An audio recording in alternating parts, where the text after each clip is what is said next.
Okay, now we're going to talk about the one-step drop. The one-step drop from center is designed for level 1 routes. That would be quick hitters to the perimeter, quick hitches, bubble screens, that sort of thing. Key point with the one-step drop is you want to get depth away from the center so you can do your work. You want to get a little separation and position your feet so that you can release the ball quickly.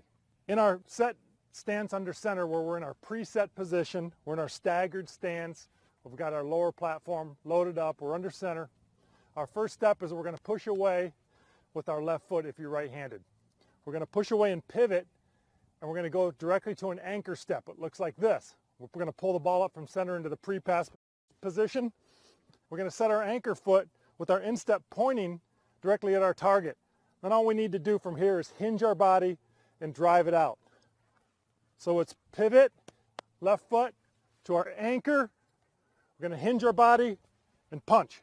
Okay, we're going to take a little time out for some updates. Wanted to update this video after almost 3 years, because what happens, as with anything in life, is you continue to grow, you continue to evolve, you continue to learn, new information becomes available, and we change the way we do things, we change the way we teach things. I'm teaching many things still the same today. Most of the stuff is still the same, but there's some things we're doing different. So I try to keep these videos current and updated as best I can. I want to talk about this movement for a second, because it looks like I'm reaching with my right foot into this movement.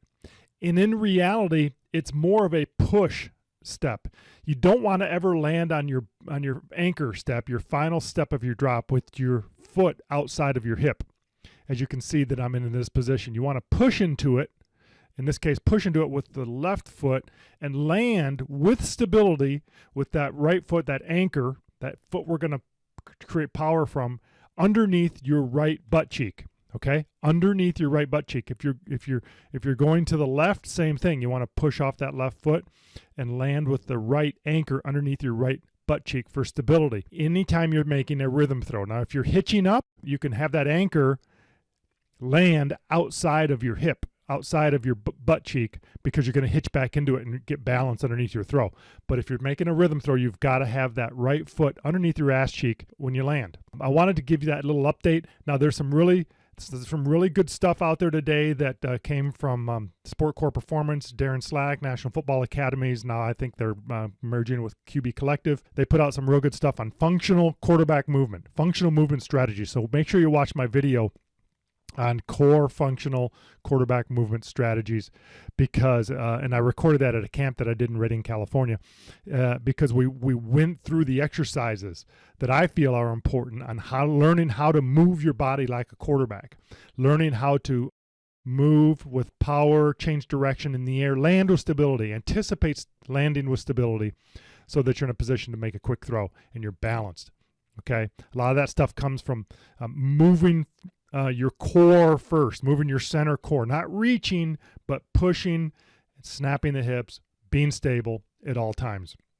So it's a great video. I even have a little Aaron Rodgers footage at the end, so that kind of validates what we're teaching. Okay, so hope this little interjection helps.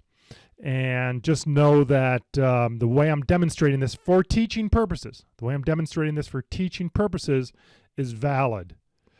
But we have to update. We have to make sure we're communicating with you. We have to make sure that you're not reaching into that final step, that you're not landing with that foot outside of your butt cheek, that you're pushing into that final movement and landing with stability. That's the one-step drop to the right. Now, a couple key points here. Did you notice that my anchor step went to the right of this line? I'm staggering this line for a reason. So when you're practicing your drop steps, it's always good to get on a line, because in some of these drop sequences, we want to finish in the direction of the throw. I see a lot of time quarterbacks, especially younger quarterbacks whose arms haven't developed, I see them drop away from their target. Their body drops away from their target. Now they got to redirect all this momentum away from their target, and they got to redirect it towards the target. That makes no sense. Let's use our body to create power. So my anchor step is right of the line. Now as I hinge and punch, my body's moving in the direction of the target. That's going to help, especially younger developing quarterbacks, generate more power when they throw the ball. Now the one-step drop to the left is very similar, except we don't need to hinge our body, because if I'm thrown out this way, my shoulders and hips are already close to the target.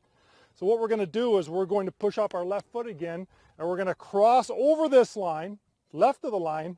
We're going to cross over to the 6:30, 7 o'clock position. If this is a clock, 12 o'clock, 6 o'clock, 3 o'clock, so 12 o'clock, 3 o'clock, 6 o'clock, and 9 o'clock, we're going to cross over to the 6:30 or 7 o'clock position here. Ball's in the pre-pass position. Now my anchor foot instep is set in the direction of my throw, and now all I'm going to do is drive it out and execute the throw. So once again, one step drop to the left.